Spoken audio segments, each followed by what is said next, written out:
you're gonna be the company Santa Claus at the Christmas party, and I got the belly for it. November. So you can't encourage me to be healthy if you want me to be the Santa. Maintain the belly up until the Christmas party. You've got that on camera. You got that on camera. After Christmas, we'll work on getting it back down. What about Todd? What? I came out here to ask a question. Who makes a better office Santa for the office party? Totally. You or Wayne? Probably me, because I'm a lot bigger and taller than him. So. All right. Exactly. You heard it. This is the guy.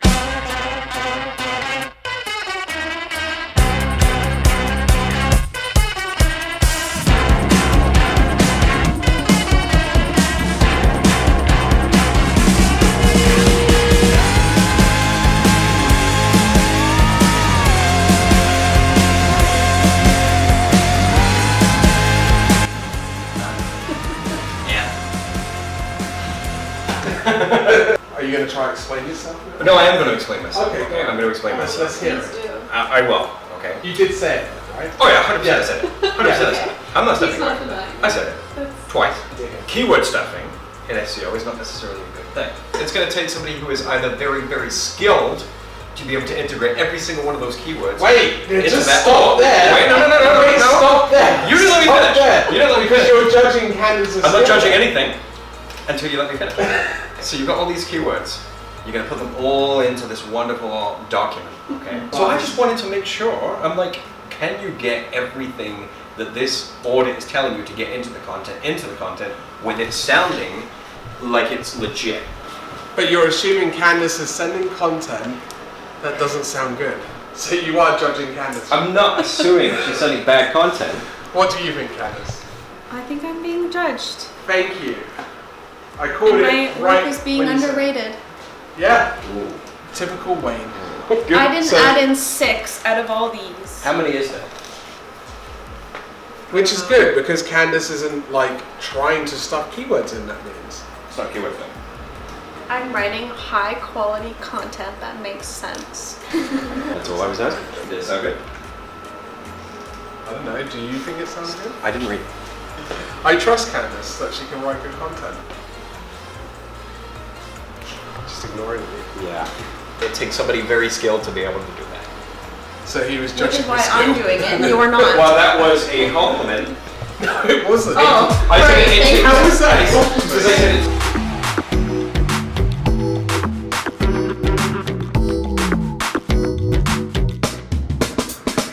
We're gonna upsell an additional so that we can get it done quicker. So we're making, but yet our client who paid gets fucked and their website doesn't get The done. question is this, it's not get fucked. The thing is this, if somebody has, if you gave the expectation of 6 to 8 weeks to have the website done, so long as it doesn't surpass that 8 weeks. And that's where I said it comes on the project manager's plate to balance it out there if they're getting close to that deadline of 8 weeks that we promised. But the biggest sell to the clients that are 6 to 8 weeks is like, as long as you're responsive, Yeah. we can get it done as soon as possible, right? Like, our goal is to sell quality and sell that custom design. It's all down to the capacity of the designers. Yeah. Right now, you wanted this done, shit's getting pushed. It doesn't matter how well I project manage anything, shit's getting pushed.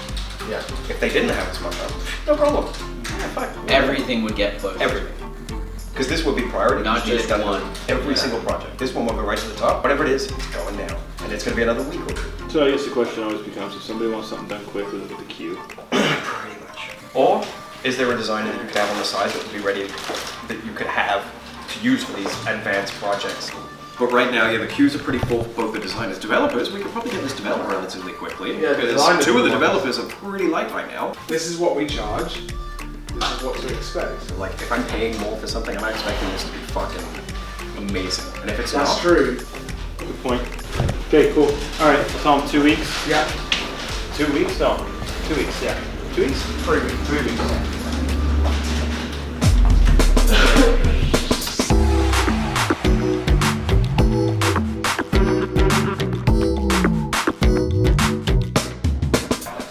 Part of it is showing up to a client and being like, I'm going to shoot on my cell phone. Yeah. At the end of the day, Yeah. and The cameras are almost the same.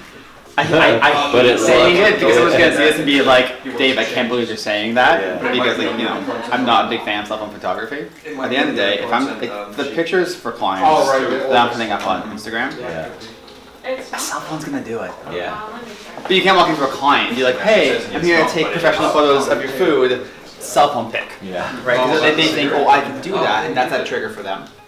But as far as like this series, no one's looking at Emerged and thinking like, wow, like, no disrespect, but it's like, I don't think the cinematography is the absolute most important part of the series. It's very important and it's very good. But like at the end of the day, no one's worrying about that shit. So like, yeah, Facts. I think you could shoot this series on a smartphone. The big problem is, and look, I deal with this every single weekend of my life. Everyone's a photographer now because everyone's got a fancy smartphone. So, a professional photographer can take professional-ish photos with a smartphone. Good enough, for sure. Like, I'm just putting something on the gram, fuck it, I'll shoot it on my notebook, it's great. But the problem is, I cannot walk into a client and explain that to them. Hey, we're gonna do your headshots today. Okay, stand still, I'm gonna take it with my little smartphone because they think you're not legit. The photos, to most people, are gonna look exactly the same. So, like, I tell people, look, like, and I say this often enough, people that walk around thinking they need to get like $1,000 camera for their hobby, you're blowing money. Only because they have a smartphone in their pocket already, right? If you're walking around with like an iPhone 7, get something. But like, yeah. That's right. But I love this camera. I love the deck, and I also think that I need something like that. If I'm gonna walk into a photo shoot, I need to walk into one of those. Simple as that.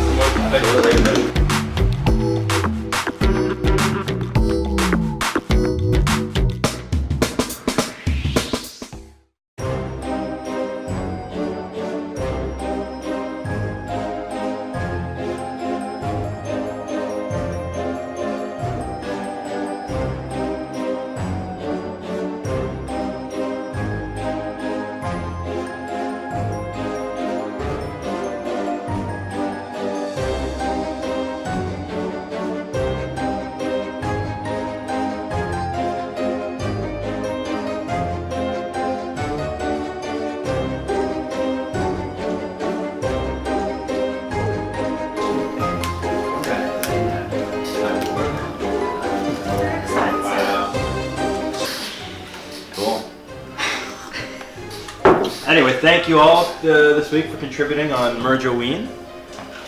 True. Sorry? Oh, I'm gonna guess. This is tampering. That's cheating. That's 100% He's listening to it. No. You have to skew your answer just a little bit. Yeah. Unbelievable. No one else listened to it. How many do you think? Oh What are they telling you? I got it. Did you? I will give honorable mentions to the two people who were the farthest away. Dave. Dave is gonna be far away. Oh yeah, for sure. We have a guess at 110 and 142. That's Dave and Candace. Yeah. Thank you. In third place, the third closest is Todd with 46. Oh. Nice. Second place is either a tie or a double vote from David at 52. Or did someone else guess 52? Nope, that was me. Okay. Second place. Oh yeah. And the winner comes in at 56, being Wayne. No. There's an exact total of 63 gumballs. All right, Wayne, tell us what happened. How did you get? How about you tell us how you got to the guest that you had? I measured the circumference of this. Okay. I mean, I buy these jars all the time at the dollar store, so I know exactly what the cubic area is. I just combined the two really and came up with that figure, and that was pretty cool. What was the theory behind your listening to it? And that was to throw you all off while I was doing the calculations. Oh. Okay. That's what that was. What I actually did is I looked at the top and the bottom row, and I tried to count however many were in, and I counted that there were like 6. Okay. Okay, and then I counted the amount of rows up, which was like 8. Okay. And then I'm like, I'll account for just a couple more here. So like it would have been 52, and I'm like, let's just go a little higher. So that's what I actually did. How many chews do you think before this gum loses its taste? Oh, 2. Yeah. 2? 3 at most. Yeah. 3 at most. Okay, that's what you think, 170? How many? How many chews? That's it. 4. 4 chews. Julia? 10. 10 choose. Say 5. 5? For the no flavor? Yeah, flavor gone. They go at 6. 6? There's no flavor left. 12. 12. Yeah, it's up to my discretion, right? So quick. I'll say 20 choose maybe. Okay, I got it. Honestly, for me, it was around 44. I had 29. Oh. Is the social king. Yeah. So we're How do you sell it? landing page for social media right now. We're creating it. Okay. We want to know what kind of content's populated with. So what are the most important areas of People want to know when they come to our website? Why would you be doing it? This is a landing page for Google Ads. Right. We're asking you guys based on how you've sold this in the past and your experience, what needs to go in here? So we got these 3 up here, which are going to be like cold, warm, hot. I think so. And then here we'll break it all down. So creative, optimization, reporting, Facebook pixel, landing page optimization, and then we'll have a 6th one there, something else that we do. This is going to be great content if we're pushing it in like November, way after Halloween, where we're all dressed normally and he's just wearing Halloween, just keep it like this. Yeah. Make them guess. Yeah. So we need the same kind of points for photography as well. We need a portfolio because I can't. It's one thing saying social because you have to explain to somebody. People know what photography is, right? There's no education element here whatsoever. So what we need, it's got to be a little bit different than this current setup because it's not educational. It's just the proof, right? They need to see the photos. At the end of the day, if you're picking a photographer, it's I like these pictures, I want these pictures. You got to keep in mind the way traffic is getting to the site is through Google. So it's something that a lot of photographers are not doing. Is we're going to be doing that to drive traffic to that 100%. page. But you still need to prove that I know what I'm doing. What I want is the feedback from you. You guys are the social / photography experts, right? Now, in terms of how you sell it, because you're the one that does all the talking, and how kind of you're with the technical, I need to have kind of a perfect blend or a balance in there. If that's not the right layout and that doesn't look good to you, it looks beautiful. If for example, we're really not heavy enough on the photography in here because we really want to showcase that because that's what they're buying, then you need to tell me so I can get that changed. I would change that. Can we do smaller, simpler landers, separate for each different photography service? What problem here, Dave, is we got to send traffic to Joe's Landers. We got to pay money to do that. You need to understand what words we're bidding for. Yeah, keywords. I understand it's business photography or like. Well, the problem is we don't cover all the bases though. There's a lot more than just 3 types of photography. That's always a question at this point. Do we even really want to focus heavily on photography? We're just going to test, right? We have to test. We have to test somewhere. So why don't we test just one of them? Start wasting all our time doing all these if we decide not to go this route. Why don't we test? We don't have the experience yet to sell everything. But if you actually want, what I would do personally is play to our strengths.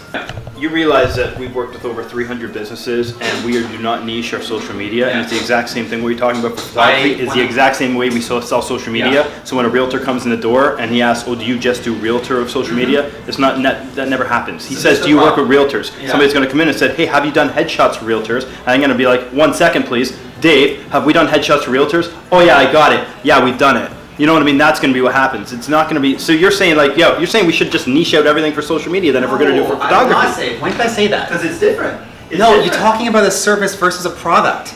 It is different. Social media, you can show that, hey, we brought traffic to this website for this niche, and that's applicable to somebody else. But somebody that is good at taking food and drink photography is not necessarily a great photographer of headshots. It's a different thing. Just because you can sing country does not mean you're a great R&B star, right? And that is different. Pick 3 industries and that's it. Food photography, product photography, headshots. Can we not just put those 3 in the bubble? Yes. And that's it. I was trying to think of something to say to you for the cowboy. Is it like see a partner? I guess. Just a partner in the end.